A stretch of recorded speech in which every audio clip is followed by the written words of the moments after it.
We'll give it another minute and then we can start.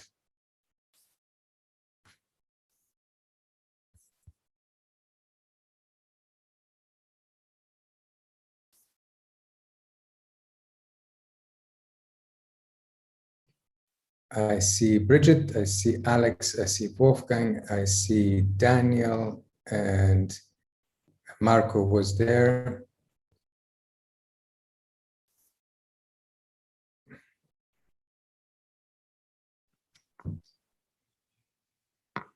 Okay, it is now 1:45, and we are starting our final session of this 3-day executive training seminar on the EU recovery plan.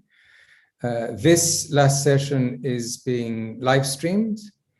In contrast to the rest of the seminar, which was closed to participants, we've had about 50 participants coming from national administrations, from EU institutions, from the European Commission, the European Central Bank, the European Stability Mechanism, European Court of Auditors, from different financing organizations. We are grateful to the high-level representatives from the Commission that joined us and helped us discuss and understand better the recovery plan in its different dimensions, the dimension that has to do with the financing, the dimension that has to do with the governance at the EU level, and then the discussion on the national plans, both in terms of their content, their governance requirements, and their implementation challenges. And we've had the opportunity to hear a number of countries discuss their plans and their challenges that they have as they move now to the implementation phase, once these will be approved by the European Commission and by the Council. So with those words of introduction, let's now move to the final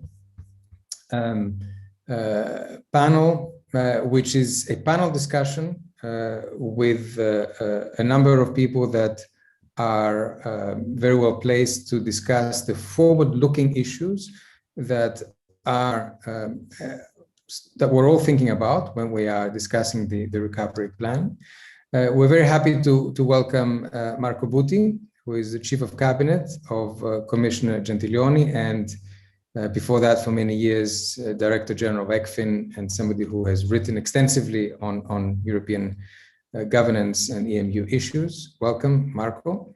Daniel Gros has been with us from the first day. Daniel is Distinguished Fellow at CEPS and, of course, headed CEPS for a long time. Brigid Laffan is the head of the Schuman Center at the European University Institute.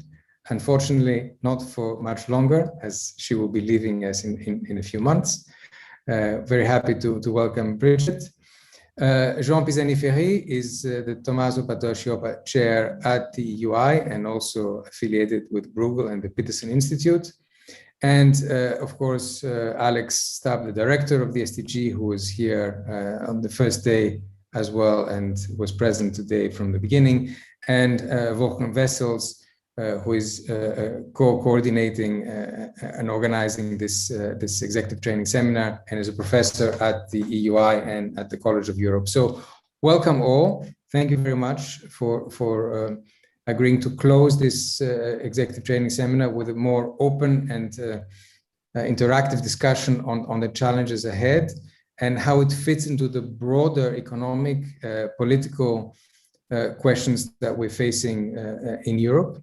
And I would like to start by asking each of you to identify, we've heard about the recovery plan, we know its components, we know its governance structure as it's evolving, we've seen a number of national plans, we've discussed the implementation challenges. So I would like to ask each of you in 5 minutes to kick off by saying where you think the main challenges are going to be. What is it that worries you most in terms of being able to make a success out of the recovery plan as a whole and of the individual national plans? So I think we'll start with Marco.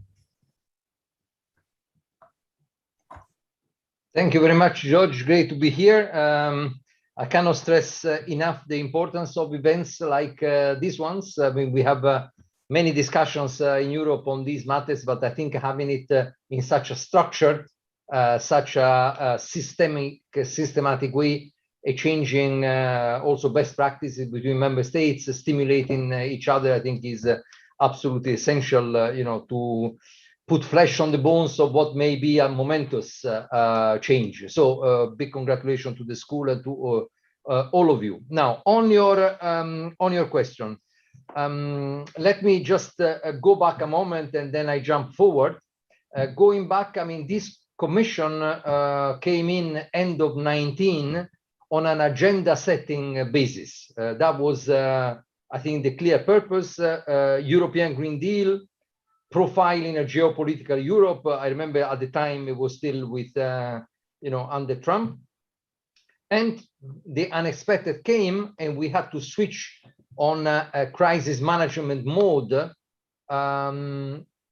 actually having to cross very deep red lines at the national level and having to operate under, in most cases, weak competencies. We are now in what I would call a preference shaping phase.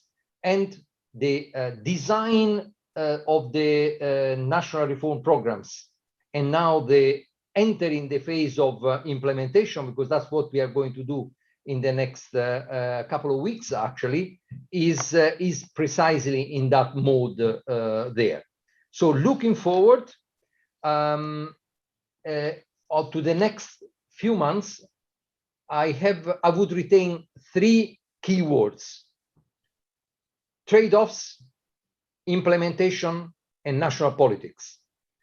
Trade-offs, because as we move out of the crisis, I recall, open and close a square bracket immediately, we have just published right now, actually, the consumer confidence indicator. We are back at the pre-crisis level. So, and we published our forecast last week. So we have a chance, I think, to get out of the crisis. So far, the policy response has been, in a sense, easy. I put it in inverted commas. The trade-offs will reappear, and the trade-offs will reappear also in the implementation and the success of the programs. I think at the more political economy level, I think the issue of national ownership versus external constraints, I think, will reemerge as we go into the implementation phase. Second point is the implementation itself. I think it's very clear from what you have discussed in these 3 days, the move from a logic of input to a logic of output, coupled with the extreme tight deadlines on delivery. By end of 22, 70% has to be committed.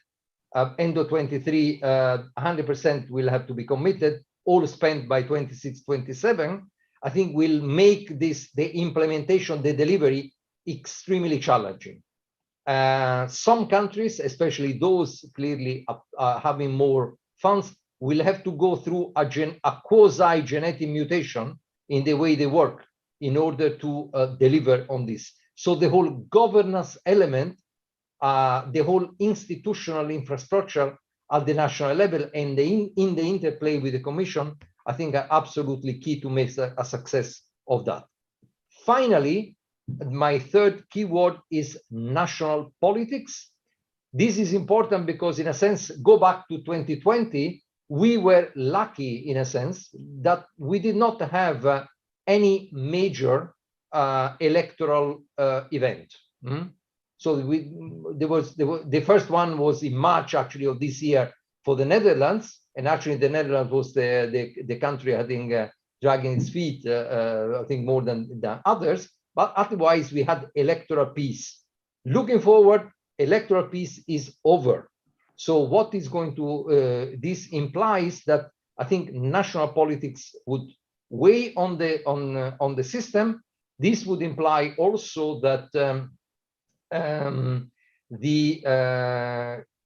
Council, so the member states, would actually focus quite a lot on the most sensitive RRPs, most sensitive Italy, Spain, so those who receive more. So we'll have to see, I think, the interplay there between the Council in the scrutiny phase, the Commission, which has worked an awful lot in this in this informal phase of negotiations to hammer out most of the problems, and the member states itself in the actual delivery. So politics, the shadow of politics, with a bit the typical let's say short-term imperative and high discount rates at the national level, may come in and help or not help according to the different viewpoints. Thank you. Thank you very much. The shadow of politics. Daniel? Thank you, George. It's a pleasure to be again with you. Looking forward, I would say I very much can underline what Marco said, namely the emergence of trade-offs. During last year, budget constraints have disappeared, or last year budget constraints disappeared. Sooner or later, they will come back, and one cannot spend every euro twice. The second point, which Marco mentioned, is also important, and that is the performance-related aspect, or should I say aspiration, of the RRFs. And here, I must say, it will be very difficult, because much of what I would like to see as performance, and I think the Commission also, it's difficult to measure. A more efficient civil justice system in Italy. Having just a new law might not change a lot. Buying more computers, who knows? How do you measure progress? That will be tough, and that I think is very important. How do you measure progress in competition? I think these are the key elements to make the entire endeavor a success. We discussed already at the beginning, money is fungible, and the amount of funds the countries get is small relative to overall public expenditure, but large relative to their present rates of public sector investment. So the two key elements will be to increase the efficiency of overall public expenditure and perhaps also the tax systems, and also to be able to spend rather quickly large sums on investment. And that, of course, is an implementation issue. I think we should not underestimate the difference we have, I think, politically and also practically between East and South. In Eastern Europe, I dare say that the RRF is basically structural funds written large. These countries already get a lot of funds, they get now even more. But in a sense, I don't see much difference between the past and what they're getting now, just the amount, the magnitudes are different. These are countries which still have a rather low density of lots of hard infrastructure. So spending more on that should not be too difficult and should have a certain productivity, given that these countries still have a catch-up potential. In the south, so basically Italy, Spain, there it's more difficult. It's more difficult to find the really efficient infrastructure projects. And as I said earlier, it's also even more important also to make sure that the reforms which create the environment in which these projects can become productive changes. As Marco said, national ownership is really essential. I don't think it can be done through a external pressure. It has to come from inside. So far, the omens are good. The discussions, the sense of the discussions, of political discussions and political forces within these countries has changed. So I think we can be at least be more optimistic or less pessimistic than before. The glass is perhaps more than half full. Thank you, Daniel. A slightly more optimistic view than the one you expressed on the first day with the fungibility argument, but we'll come back to that in the discussion. Can I now turn to Brigid? Good afternoon, everyone, and great to be part of the discussion.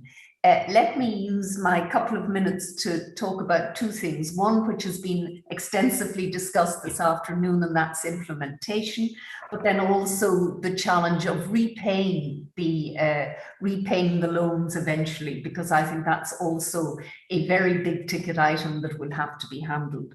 So we've been told over the last couple of days that reform is at the heart of the RRF, that it should be guided by the country-specific recommendations.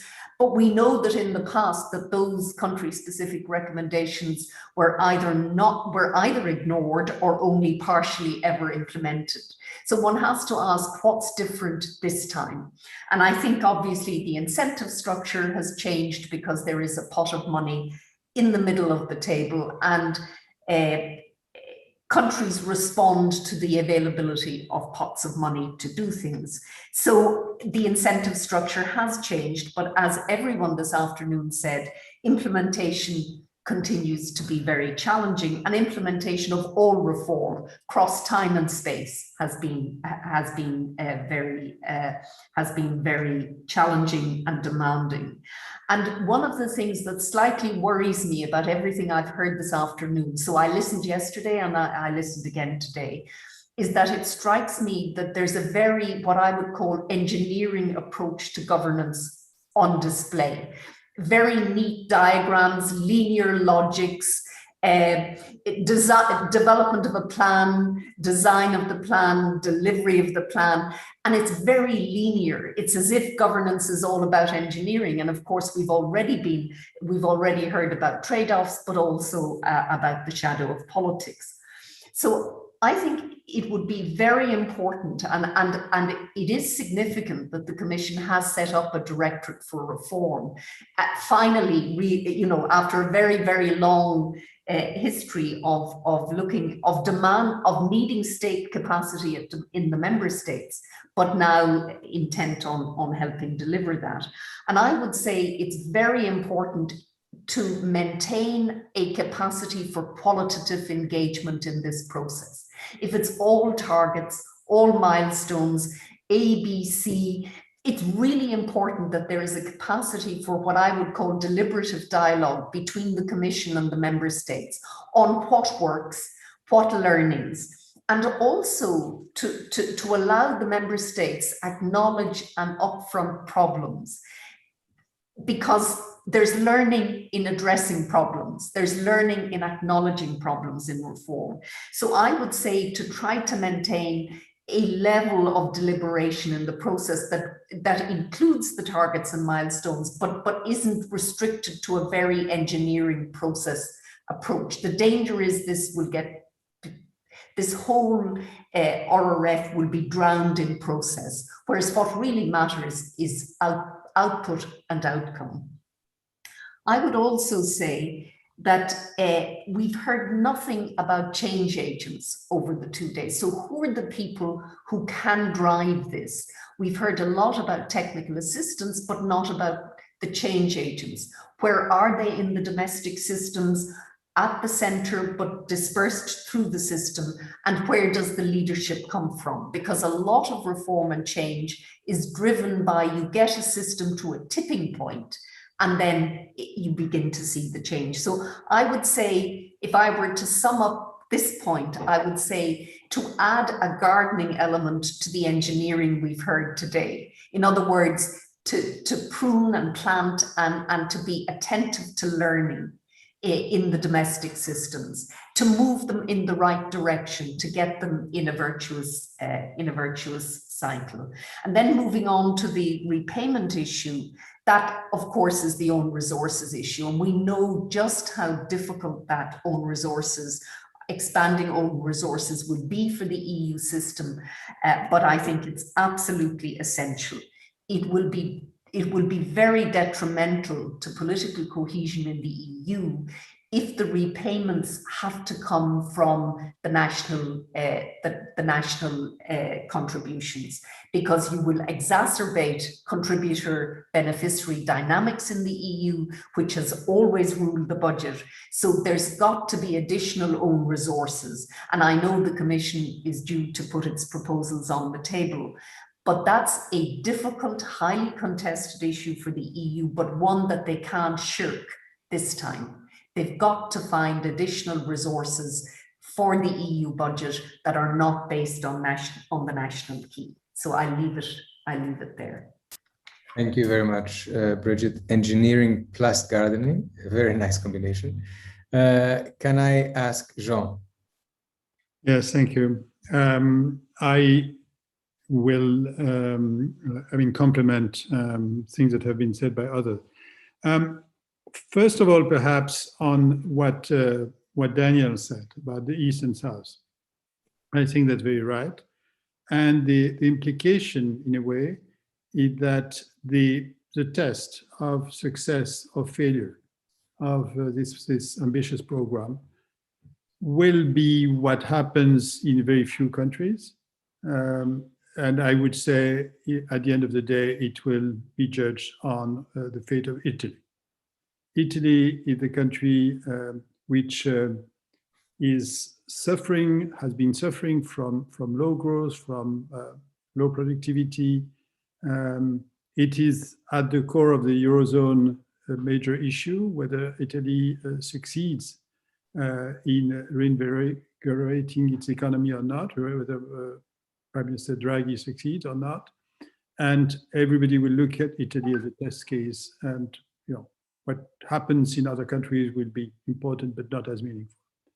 Second point on the issue of reforms.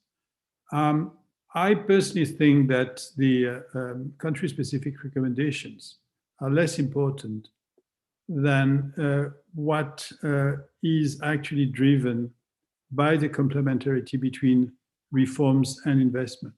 I think the novelty of the NGU program is this complementarity, is to tell the member states that are receiving funds from the EU, these are a number of directions. Advance in these directions requires investment. It also requires reform. And there needs to be a complementarity that's not based on a sort of top-down view of what are the reforms that are needed, but on much more granular approaches of the reforms that are going to ensure the effectiveness of the investments that are going to be made. Let me take an example. We know very well that the green transition requires investment, but it also requires reforms. It requires reform of the way the housing market works. It requires reform of taxation of fossil fuels. It requires reform of, certain cases, sectoral reforms regard the energy sector. And that will be key. So I would hope that more emphasis will be put on this complementarity than on the sort of overall, pre-crisis view of what are the priority reforms. Third point I'd like to make is on the complementarities across member states. A big drawback of the NGU as it emerged from the negotiation is the fact that the whole European public good dimension of the program that was present in the initial Commission proposals was forgotten. And it was forgotten because we had on the one side the countries, the member states wanting to limit the sort of overall amount of the program, and in front of them, those willing to extract as much for them as possible from this program.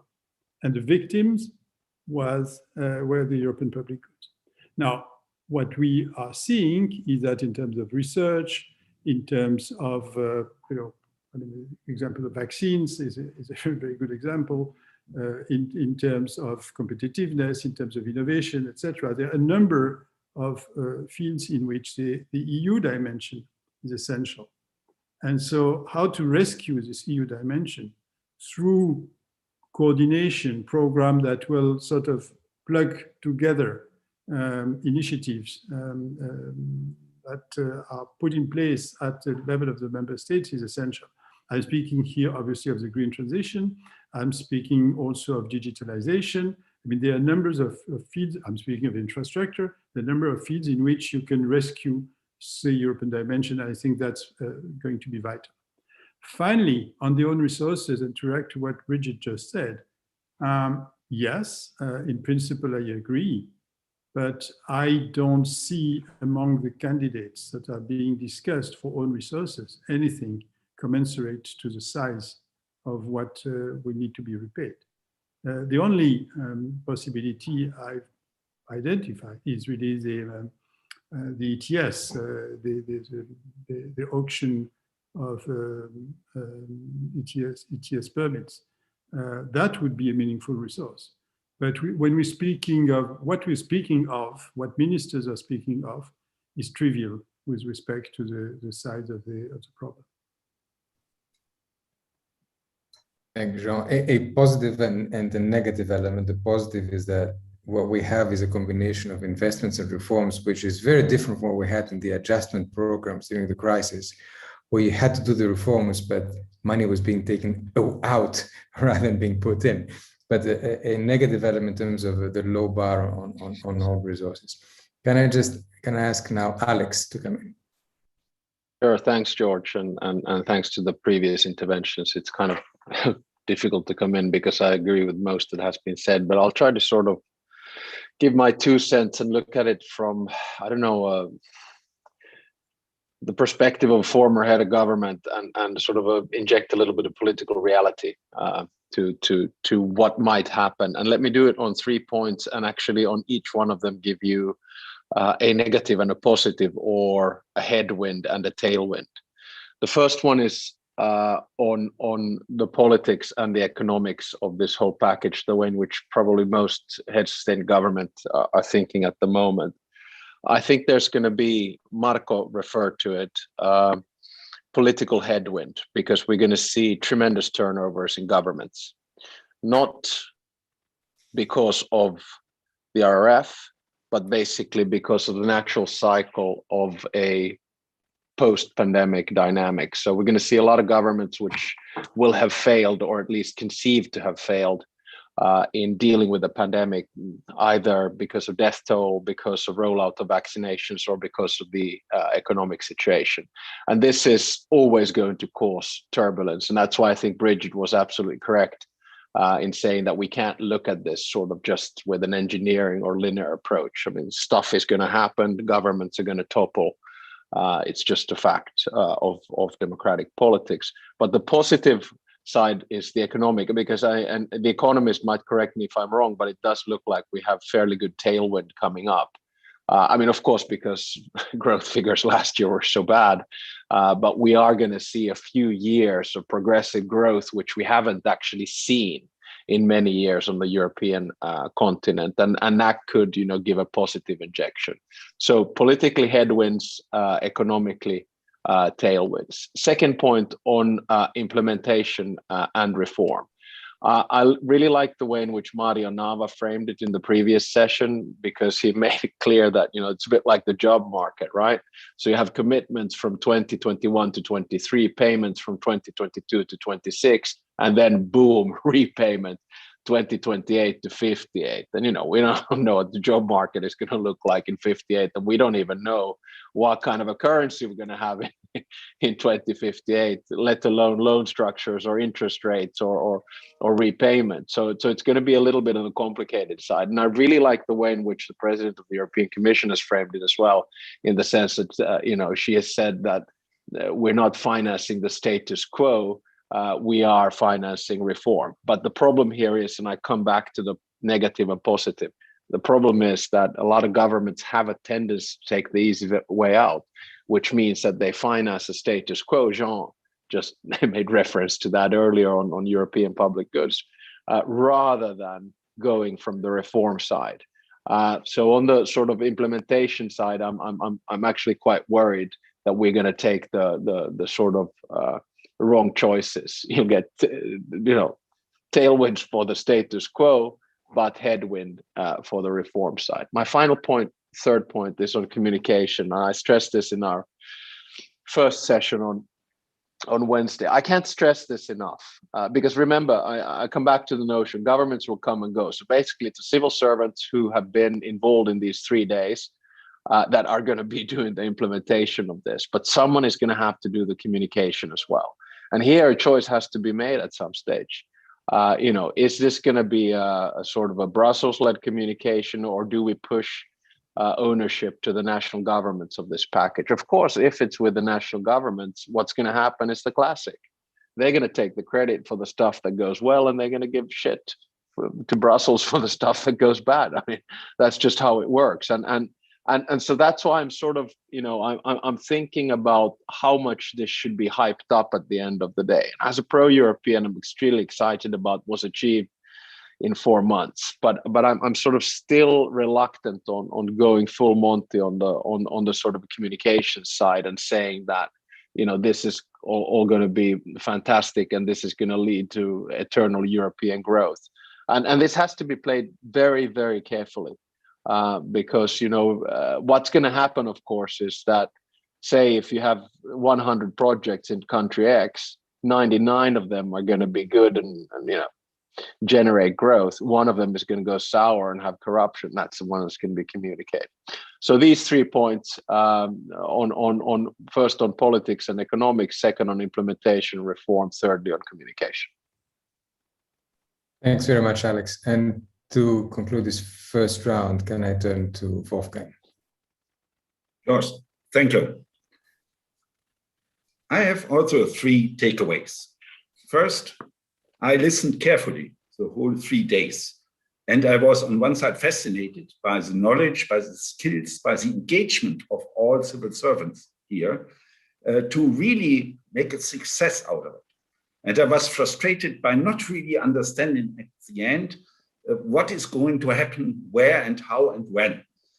Of course, I might not understand all steps, but I, let's say as an observer, try to really follow that carefully, on also reading all the legal texts, including the law text on the regulation from February. So what I think we need is to continue this kind of seminars which we have, so that everybody can learn from each other. We also found out here that there are quite different ways to deal with that. And that's not astonishing, because we know from our studies about comparative political systems that each of the 27 member states have their own way to deal with European politics. But I think they can learn from each other, take some kind of models to improve themselves. I think that's necessary. And I think this was perhaps a step towards this point. The second was taken up by many of you. It's the political scenery. Let's say, I'm afraid that if we talk that what we are looking for is not the output, but the long-term outcome, this is, the famous King's word, in the long run, we are all dead. So the point might be that the successes can be seen by us as outside observers and analysts, economists, and political scientists in 4 or 5 years. But for the voters, this might be too late.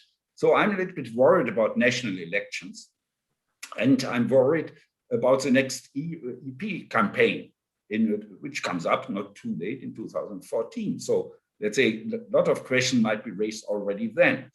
I would like to stress what was also mentioned, that there is a clear asymmetry between the way member states really deal with the crisis And I think there are different ways, and there are some countries which might come out better.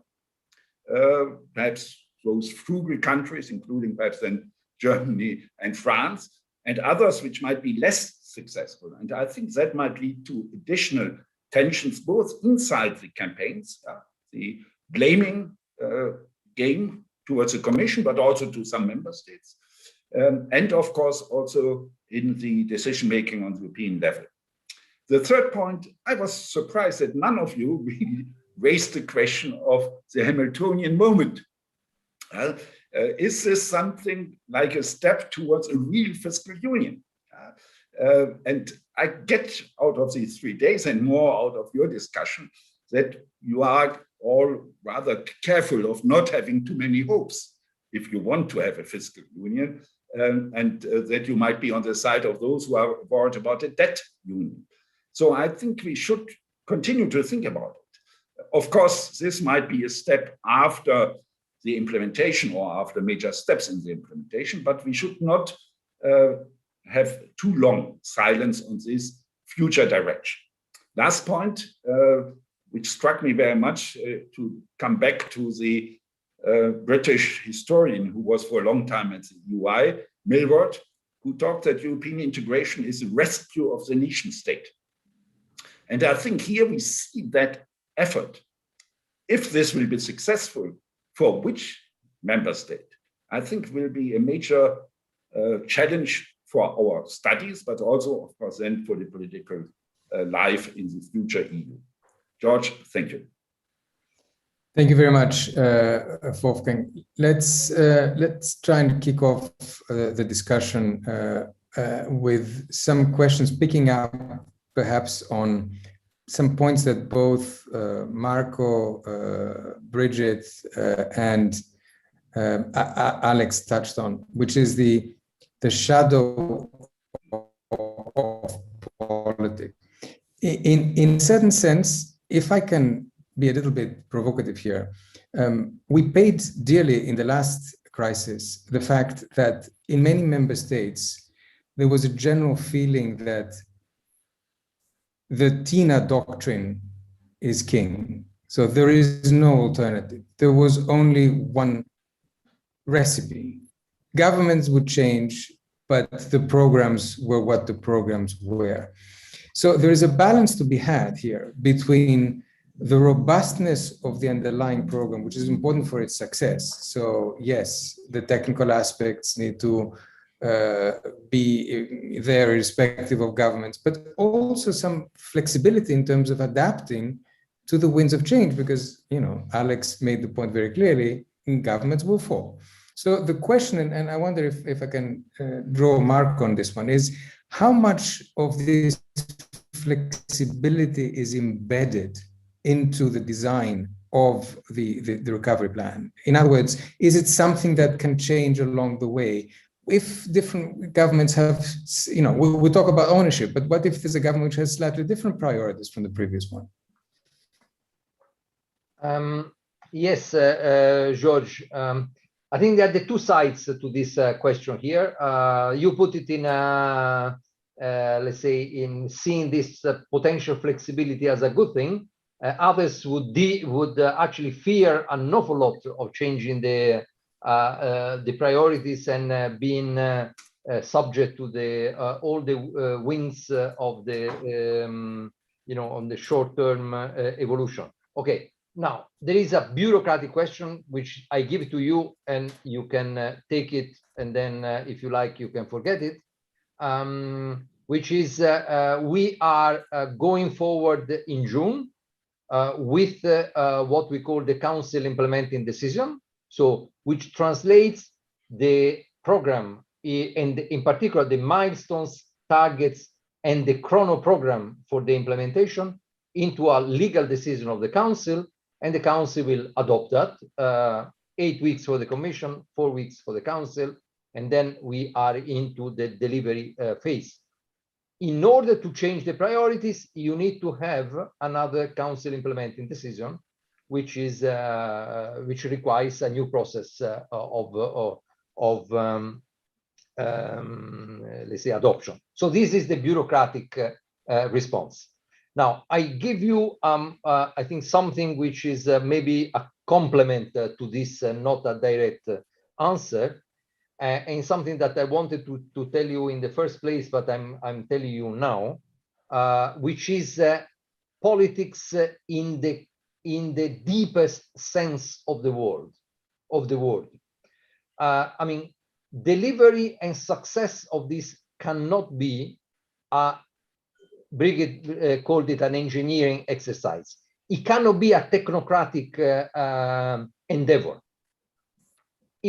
I think what we absolutely need, if we want to be transformational in this, is deep ownership at the national level by the general public. This is absolutely essential. Cannot be replaced by the good committee, the list of milestones, or further layers of check and so on and so forth. So I think deep ownership by the society at large, I think, is absolutely essential, and that I think should be, in a sense, robust to possible change in and political vagaries. I think this may seem a little bit a pie in the sky, but I think it's essential, because if we do not involve now, it has been a bit difficult because of the short time in the design of the programs. But if the implementation, we do not have ownership of the intermediate bodies, be it institutional, but also social partner, economic actors, etc. And I think this is not going to succeed. So I think ownership in that big, deep sense is, I think, absolutely fundamental if we want to make this a success. But this ownership seems to be lacking in many ways. In most countries, the plans have not been discussed, really. They have rarely gone through parliaments, so there's no democratic scrutiny. And the involvement of social partners is, let's say, spotty, to say the best. And even the actual texts are not there, public in many cases. So yes, there's an issue of timing, but maybe the ownership is not quite there. Alex wanted to come on this. Yeah, I mean, I agree, and that's why I come back to the communication. I mean, just to inject a little bit of the debate in Finland at the moment. The Finnish parliament just passed the fund of the facility, Next Generation Europe, actually quite with a tight margin with the help of the opposition, 137-40 something rather, needed 2/3 majority in the parliament and did so. But the narrative right now in Finland is very much that we are, it's again this sort of, completely false debate about North versus South. And we're again in a situation which, has its roots in the financial crisis and the Euro crisis, which George and I were on the opposite side of the fence. And my big worry is that what's going to happen is that in some of these countries, which are looking at this as some kind of an accounting exercise, once again, you're going to start getting this political narrative which lacks complete ownership. And then the governments even start rejecting the whole package.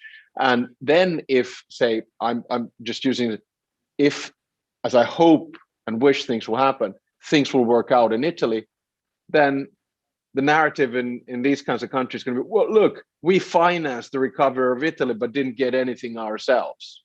And this again feeds into the hands of, the wrong side of the argument. This is the one that I'm worrying about.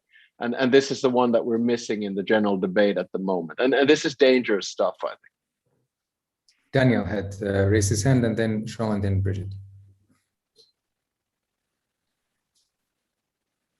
I wanted to actually make a point to which Alex would be more qualified to reply. And in doing so, I have to start perhaps from the end where I disagree with Brigid.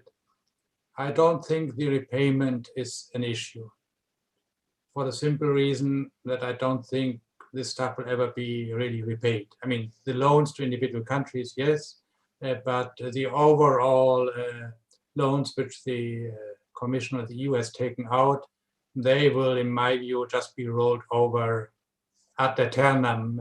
Okay, one doesn't know how long in reality, but I think that will always be the path of least resistance to roll that stuff over.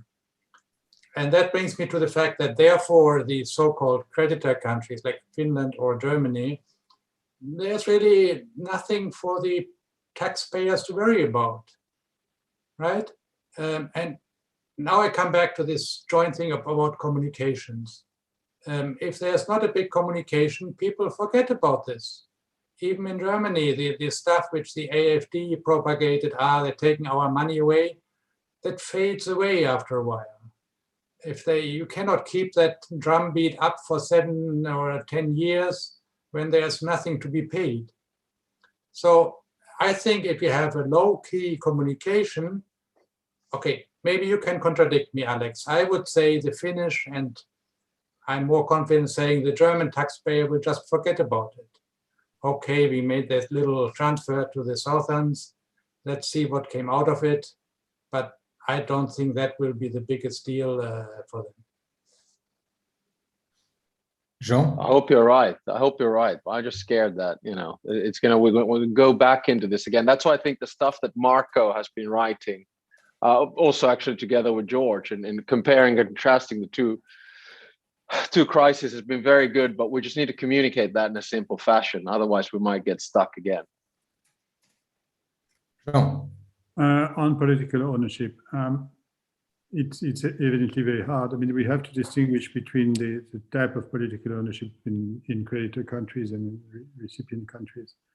I mean, the first case, there will be certainly, as Alex was saying, I mean, there will certainly be scandals here and there. The important thing is that there is something to show at some point. I mean, something tangible. You can say, this is what this money delivered.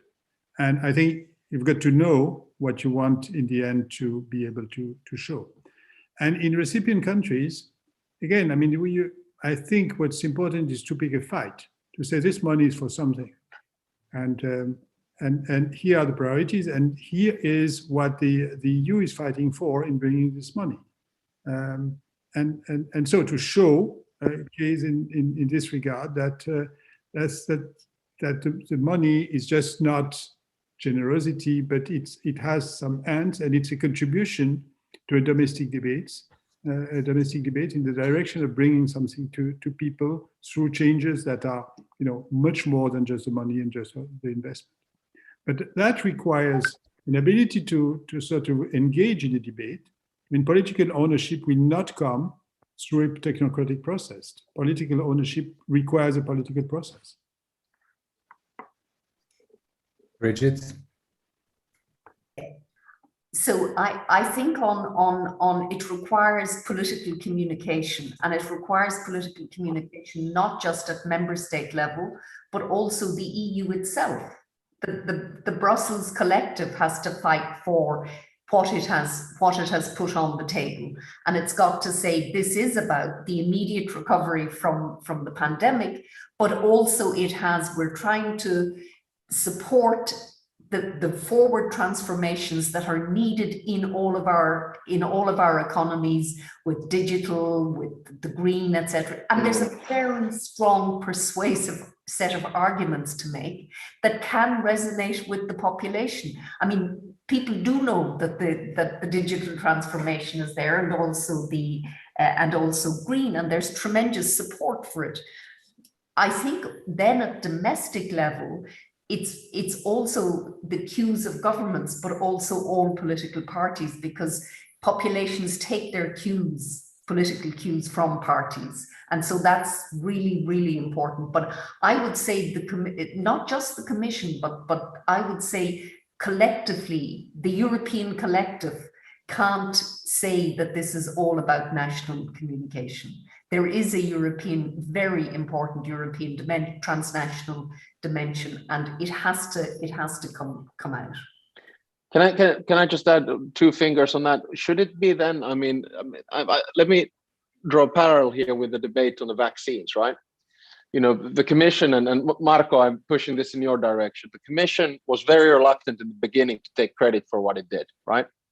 It it got the procurement for the vaccines, it started the rollout, and we are by far the best in the world at the moment. But the Commission was sort of staying away, not only from how well they rolled them out internally inside the European Union, but from the fact that we're now the European pharmacy and are exporting. So, I mean, should the Commission be more sort of aggressive on its communication on this?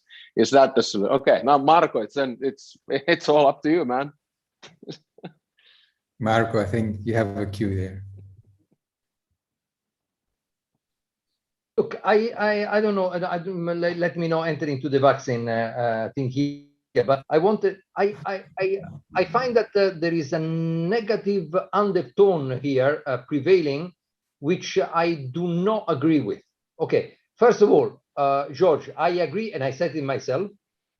There has not been, I think, sufficient involvement in many countries of the society, let's put it like that, in the elaboration of the programs. I think fair enough. That I think is, but when we come now into the implementation, I think we can change the pattern here, and that must be changed. Second, on Alex and the North-South division. I see. First of all, I think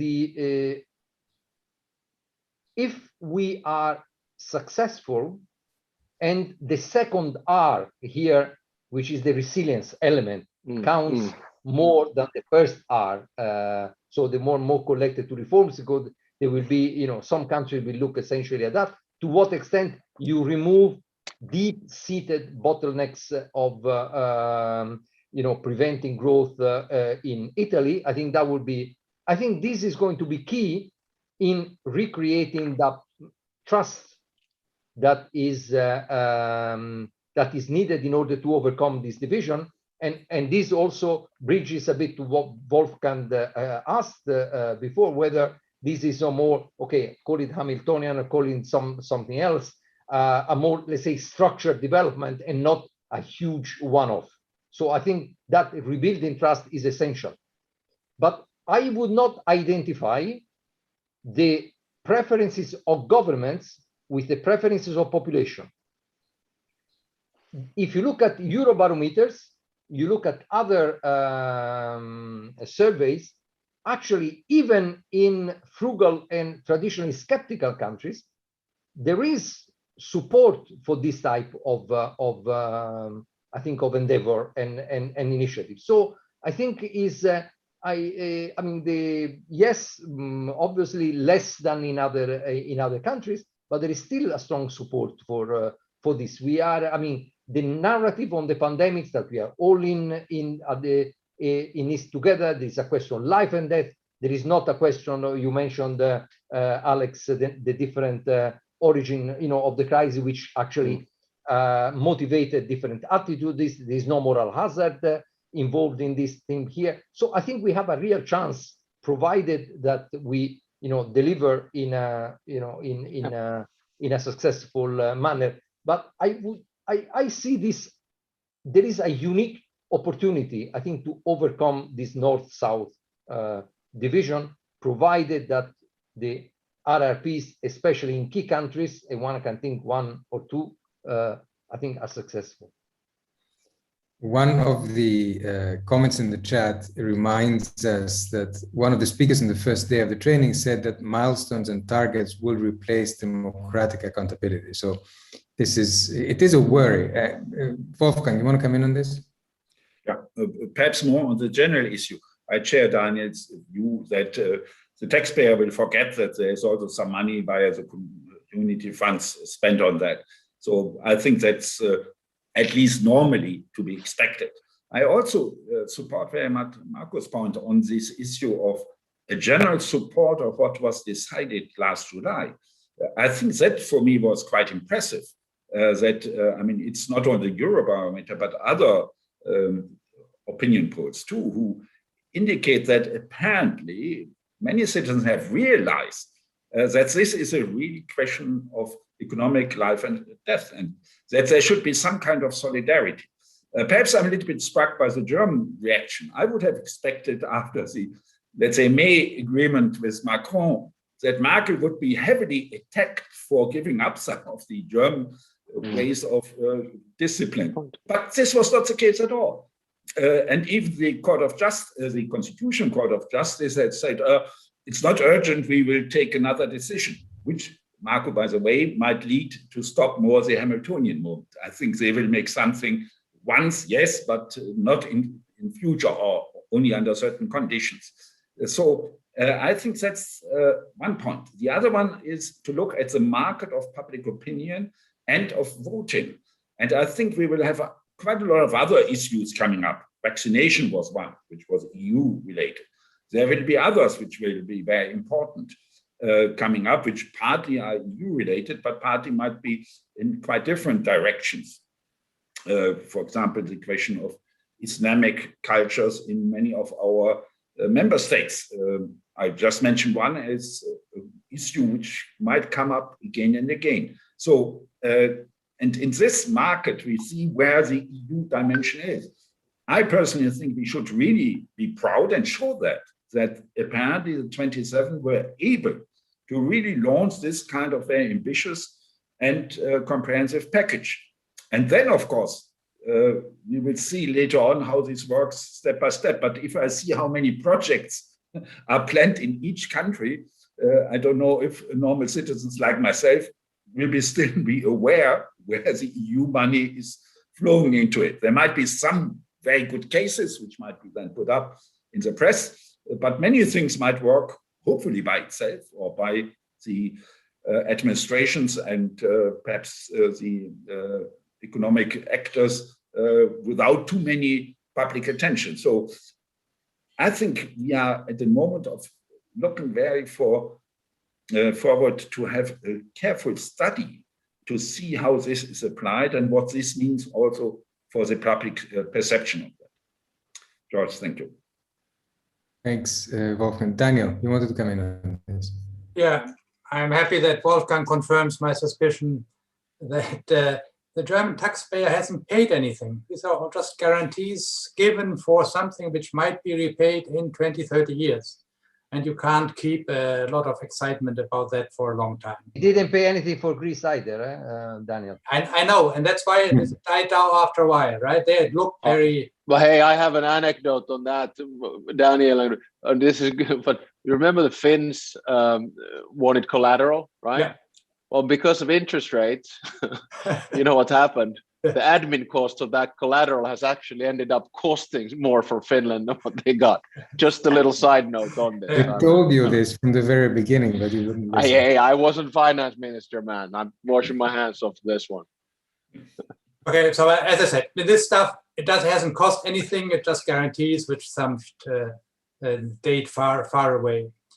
On the ownership, I think it would be asking too much to say that the Italian public owns the plan with, I don't know how many milestones and so on. The key thing, and here, I don't know, I don't see the danger that you see, Alex, is that it has, in my view, Marco can check that, overcome this feeling that our present problems are due to the North, to Merkel, to financial markets, and they don't give us enough help. If you just get the feeling in Italy and Spain that basically now our destiny is in our own hands. And I would like to avoid a situation where, okay, every month the Commission comes and says, you have not fulfilled that milestone and that milestone. A new government comes in and says, I would like to change a little bit here and a little bit there. Just let the Italians alone. And if they get the feeling that they're masters of their own destiny, then I think you get the ownership in the sense that then people vote, in my view, for more responsible policies. That was my optimism before, not that they follow the plan in any detail. I make two points here, because we see that in a number of countries, and this goes to the notion of ownership. In a number of countries, the actual kind of EU framework is embedded into a larger attempt to modernize the country. So in France, you have the Projet Relance.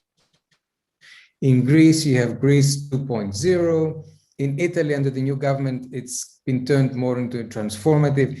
Do you think, and I think that this is probably the way to go, in a sense that, you know, you take it away from simply the EU money and you embed it into a broader idea of change. And this should be a way forward, I think. So that's one comment, if you could say something about that. And the second one is that, okay, this is good as far as the long term, the medium and long term is concerned, but we're coming out of the crisis, and unless people see a result fairly quickly, even the best intentions there will be a gap between the intentions and reality.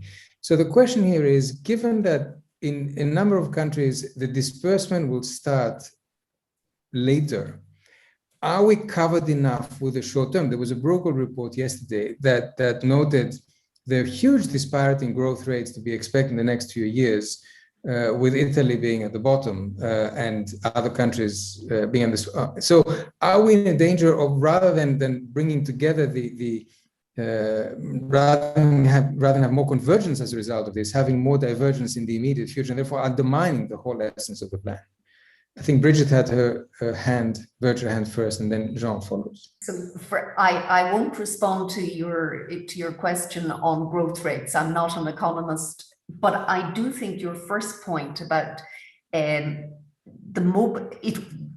these plans already have and can have a mobilizing effect at domestic level, a mobilizing effect for those within the public administration, public policy systems who want change, the change agents, and all countries and all public institutions have those who are more in favor of change than others. So the mobilizing impact.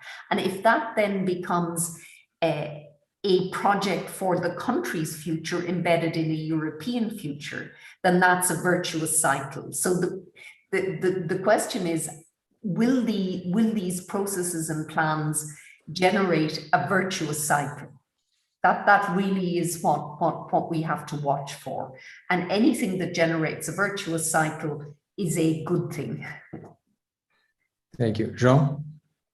There's an old paper by Barry Eichengreen on the Marshall Plan.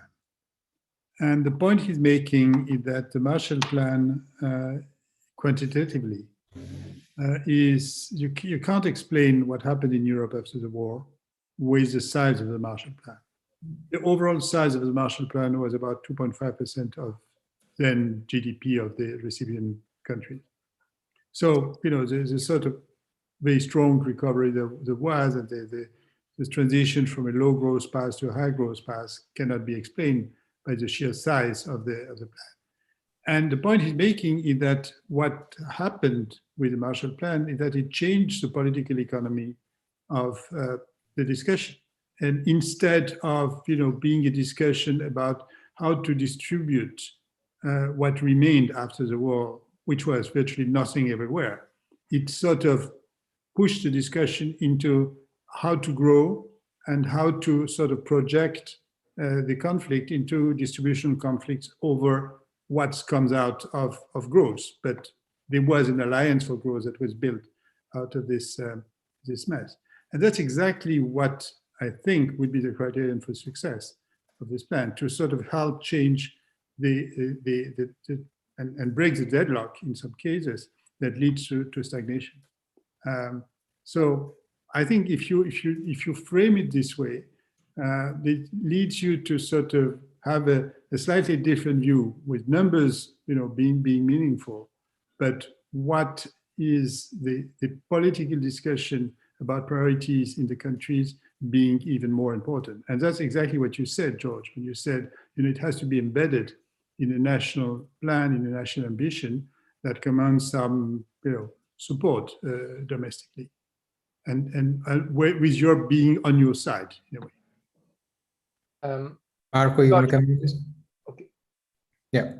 Yeah, no, I think, no, I mean, Jean said actually what I wanted to say. I wanted to give a different example of a different dynamics, but if you go back to the 1992 project, so the creation of the single market, we had the 1985, the white paper, etc. I mean, we had an ex-ante impact of that in the second half of the 1980s, it was not the only one. Obviously, we should not. I mean, there was the oil counter shock. Was a huge supply side shock there. Clearly, was not the only one. But the element of positive dynamics created by the 1992, I think, was felt beforehand. So I think what we should try to do is now that we are, bouncing back from the crisis, to nourish that, to make it, self-fulfilling by, making the right choices. I think, George, I understand your point. I think it's not particularly relevant the fact that you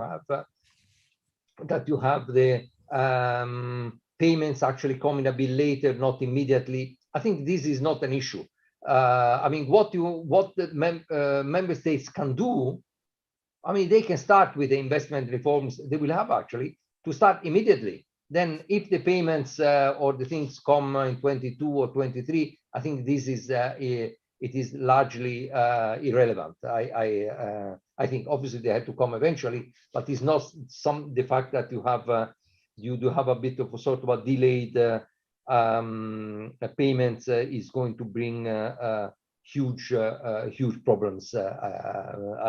I think so. The important thing would be that as we go through with the first 12 programs in June, they will be adopted by the Commission mid-second half of June. I think they can be adopted eventually by the Council in the course of July. I think this can give the impulse already to start implementing. And once you will start to see the actual milestones, I think I was looking at those for Italy in the next few months, you can see, the transformational element is actually there.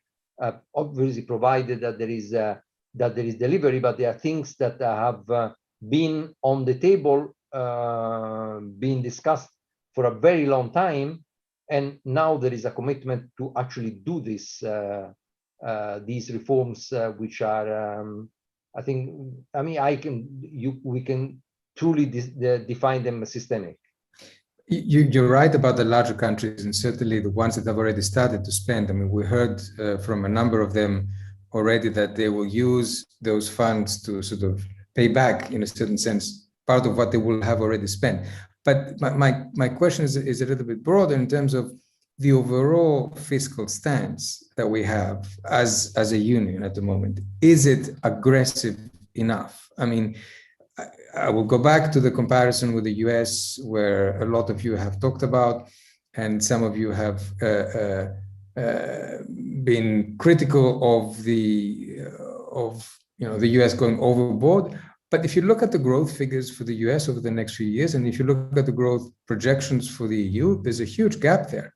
So are we doing enough? Daniel, since you were smiling, I think you need to take this first. Yesterday evening, I was in a meeting with Jean and Olivier Blanchard on exactly this issue, where Olivier said, as you know, that what the US is doing excessive.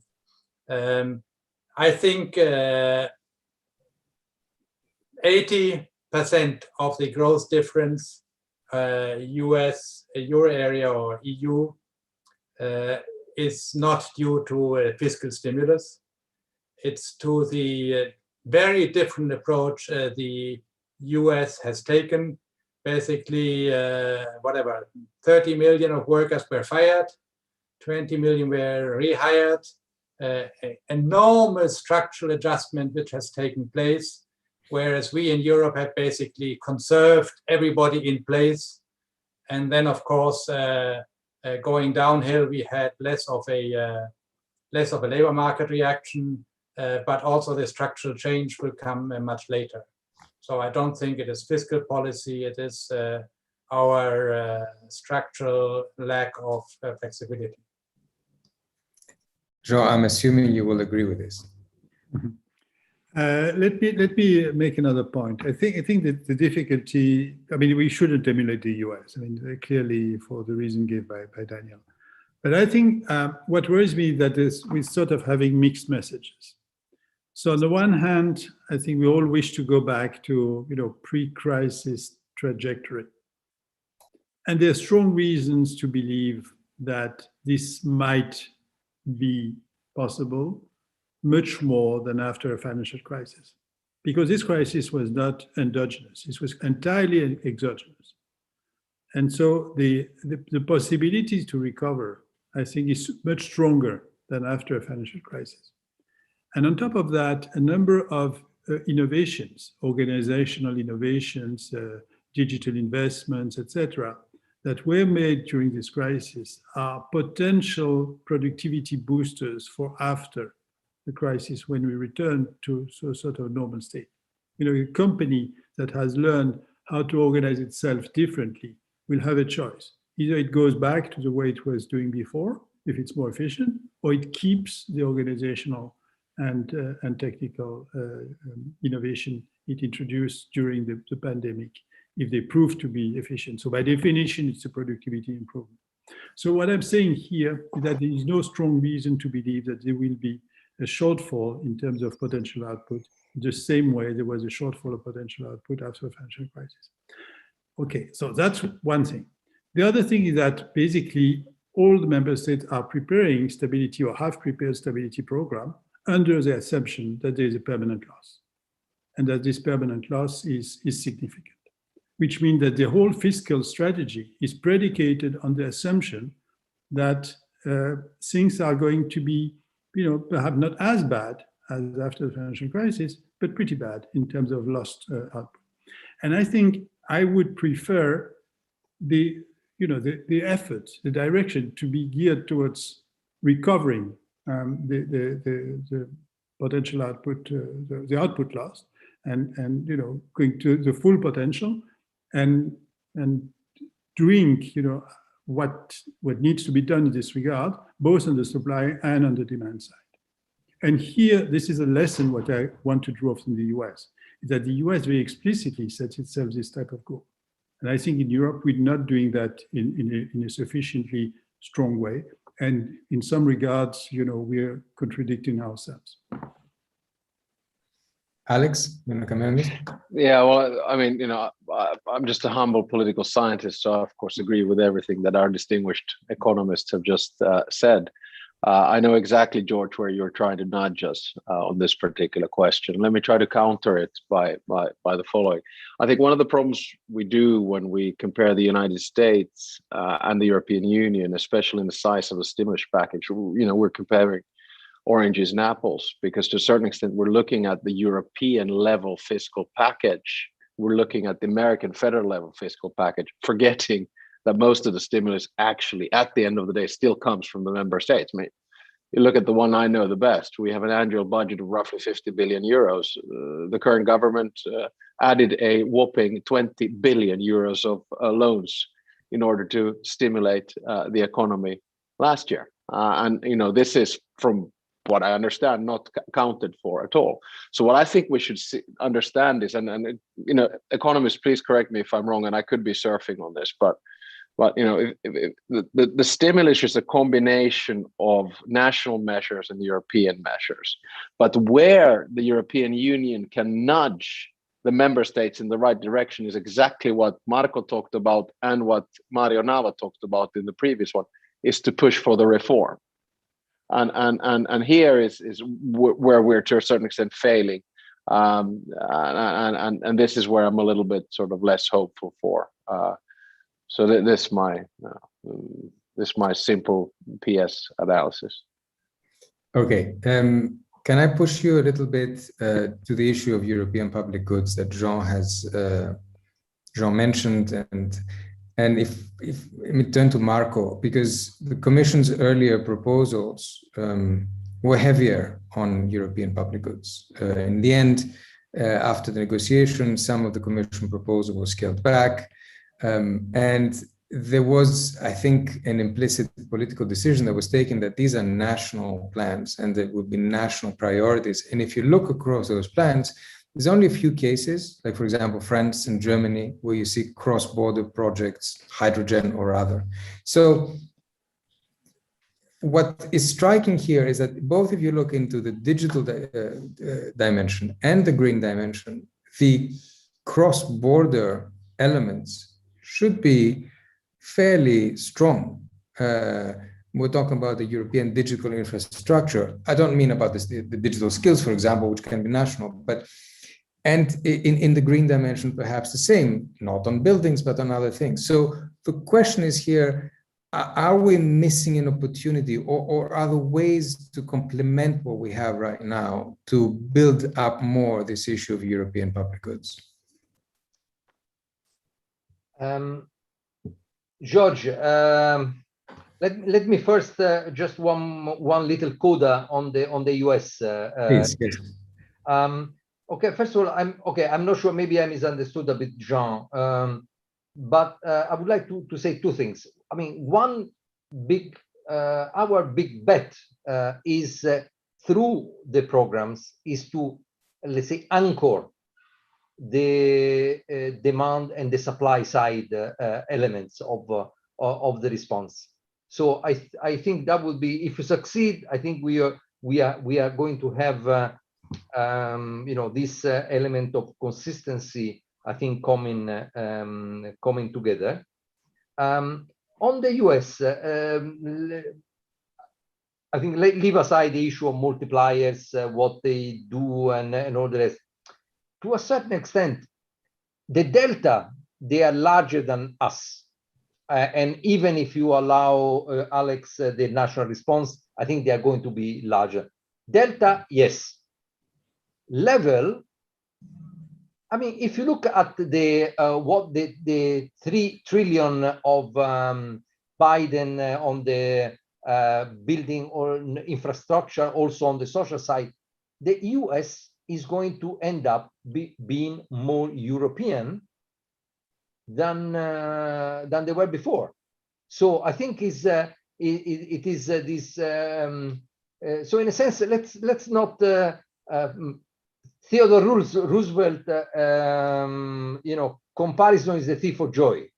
But let's do that in a way that is looks a bit in the overall overall manner, and not just the simple stance of the of the fiscal policy.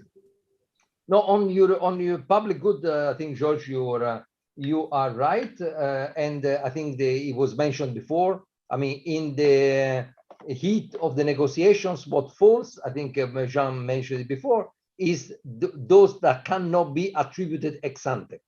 So that was what happened in July 2020.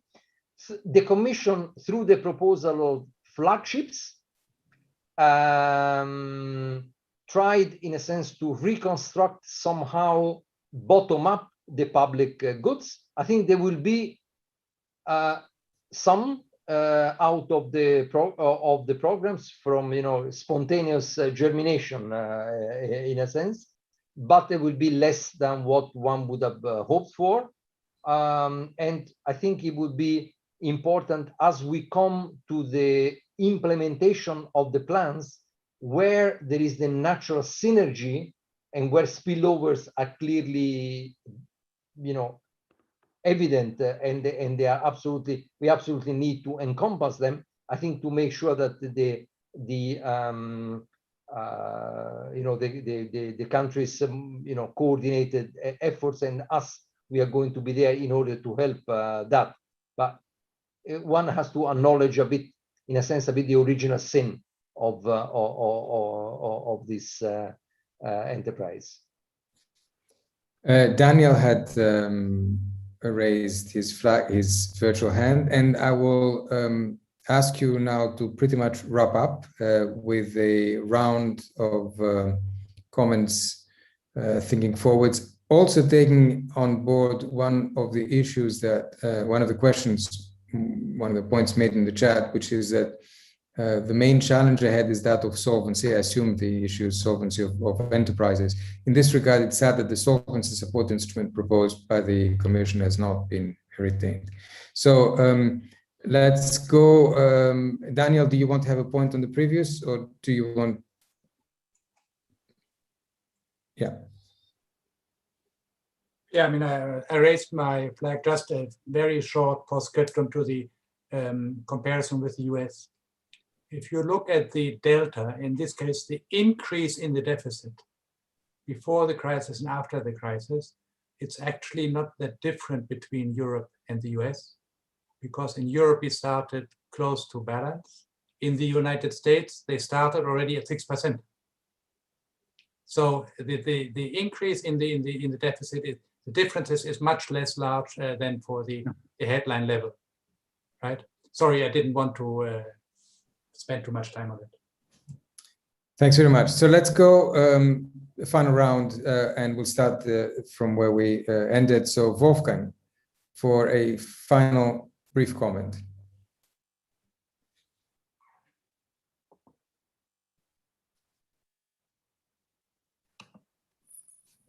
I think we touched on a lot of issues and problems and challenges. I just wonder when we should take some kind of interim balance sheet and then discuss what to do next. Where are we then in, for example, getting support for the overall package? I agree totally that we can't do it for all projects. Nobody can follow that sufficiently. And so where are we in the integration process? I mean, we have this debate about the conference for the future of Europe. We didn't mention that at all. I don't know if this will be any success or makes any major difference. But the debate about the future of the EU is there and will be coming up again and again. So where are we with our analysis of the package? I think we should somehow link that and see what are the lessons. And I come back to this issue of Hamiltonian moment. Not that I'm supporting this kind of idea, which I think was a rather strange analogy, but let's say the issue is, will that lead to more and hopefully better Europe? Or is this a one-time exercise and at the end we even don't know if this was successful and might be forgotten in the books of historians, like perhaps one or the other elements like the ESM after the crisis of the sovereign debt crisis. So I think we need to look back at a certain moment for looking forward. Thank you, George. Thanks very much, Wolfgang. Alex. Thanks. Yeah, a personal note and a substantive note. The personal note is I just realized it's quite exciting to be on this panel because both Wolfgang and Brigid were my professors at the College of Europe in Bruges, 1994-95. Then Marco and I worked together for Prodi, early 2000. Daniel and Jean, I've of course followed throughout different think tank things. And then George, you and I did politics together about 2010. So that says, it's a wonderful merry-go-round. My comment is the following. Out of all the European crises that I've followed since I started doing European integration in 1989 up until today, I think this is probably the best crisis that the European Union has ever had in terms of its capacity to deal with a pandemic situation. Of course, not perfect. There's no question about that, but it's actually done quite well. And therefore, I think this sort of second or third phase of the crisis, in other words, the economic reform and the stimulus packages, I do think at the end of the day that they're a wonderful opportunity. And I just hope that we don't screw it up. If things go as they have been going since, say, March 2020, at the pace at which they've been going, I think we'll actually get out of this quite well. Thanks very much for a very optimistic point. Jean. I'd like to go back to the discussion, the Hamiltonian moment, which was raised by Wolfgang very rightly in the first round. Well, certainly, I mean, it's premature. It was premature to speak of this Hamiltonian moment where Olaf Scholz spoke of it. For all the reason we gave. I mean, the reason that the success or failure has to be tested before you can speak of a legacy of this initiative. Now, if you assume there's sufficient success for a legacy to be possible, what kind of legacy can we speak of? And I would say it's certainly not a budget. We're speaking of a different type of animal. We're speaking of the possibility of taking initiatives in particularly difficult circumstances in which the EU can take the initiative to mobilize budgetary means to support the economy in situations that are outside the normal cyclical development. And that might well be useful or necessary if we remain in the type of environment we're in terms of very low interest rate, limited effectiveness of monetary policy, constraints on national budgets, etc. The question then will be, do we have the legal basis to do something of the sort? And when I look at the way NGU was constructed, it's a very sui generis way of building in an instrument of this sort. So the question, it's not the question for now. The question for now is to succeed in implementing the initiative. The question for the future will be, can there be a stronger, more stable, more permanent legal basis for an initiative, for initiatives of this sort that wouldn't be, a sort of yearly budget, but would be the possibility of having recourse to an instrument, not unlike the resilience and recovery facility. Thank you, Jean. Brigid? So, not a Hamiltonian moment, but I think it really is an important moment in the dynamic of European integration. Why? In two senses. One, that the EU did demonstrate collective capacity when needed. And that I don't think anyone would have predicted the February before it happened. No one would have given you 10% chance of this happening. It happened. So collective capacity. Secondly, I think it demonstrated that the EU collectively learned from the Eurozone crisis. It really did grasp the urgency of the situation, and that matters because in terms of Luc Middelaar's view of that, we're now also, the EU has to handle the politics of events and not just regulation and other areas. So in those two senses, I think it's very important.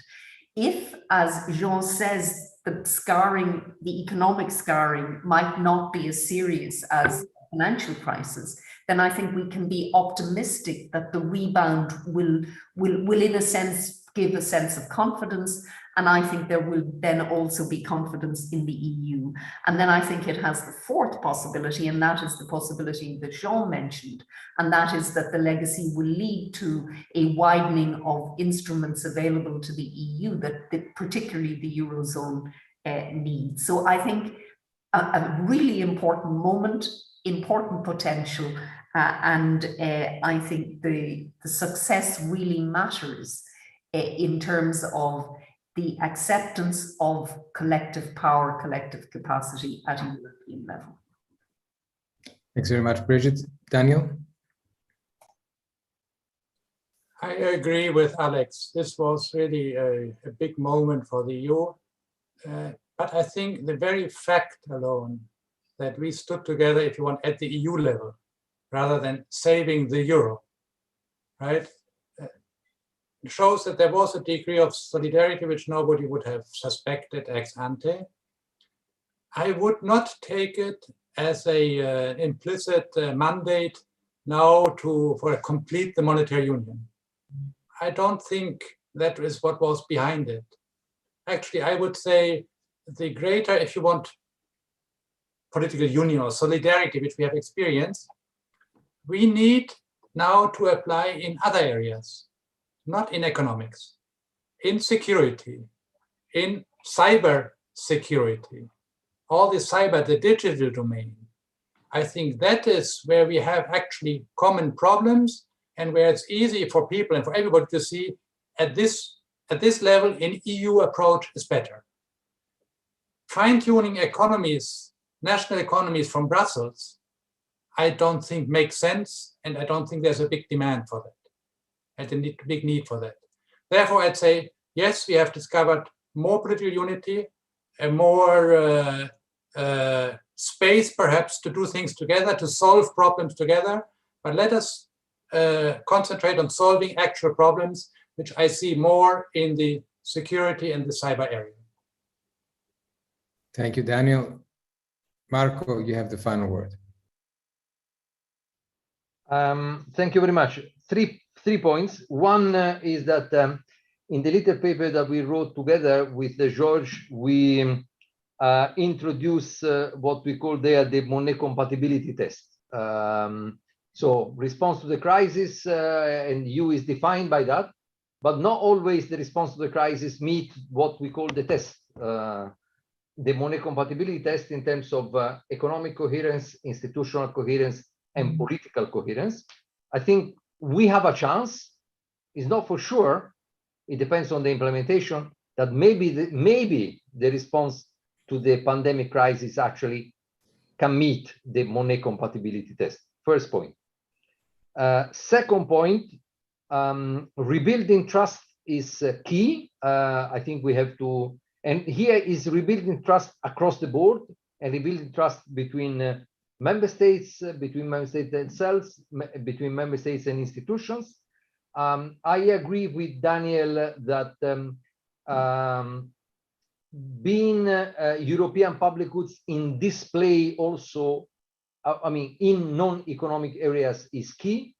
I would not follow that completely in the sense that of forgetting the economic issues, because if we leave problems lingering, come another shock and the euro area stumbles into a new crisis, again, I don't think we'll be, we risk to be, you know, to regret this. But in the short term, I think looking at the next 6 months, what do we have in front of us? I think, and there is the potential positive interplay between the delivery now of the RRF and RRPs and the rest of the policy agenda.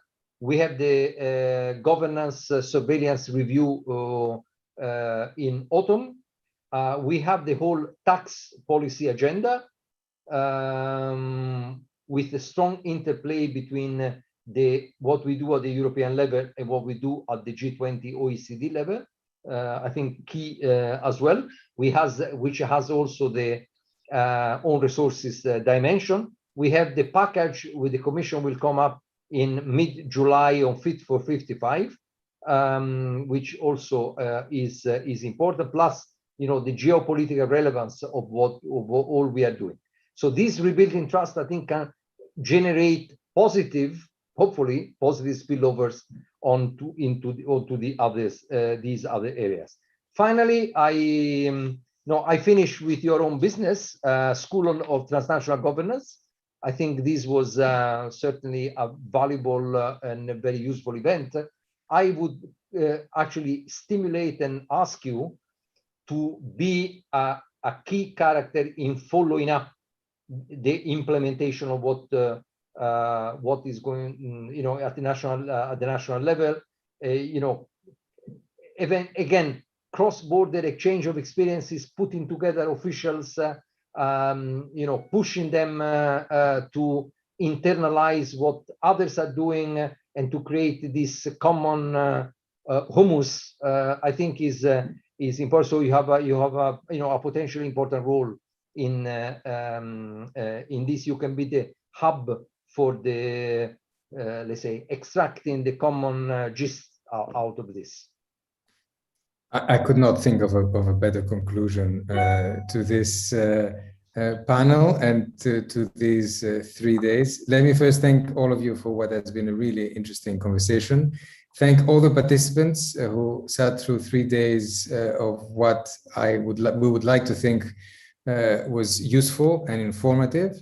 And we will certainly continue on the path of what Marco Buti just said in terms of providing this kind of forum for peer exchanges now that we're coming into the crucial phase of implementation of the recovery plan.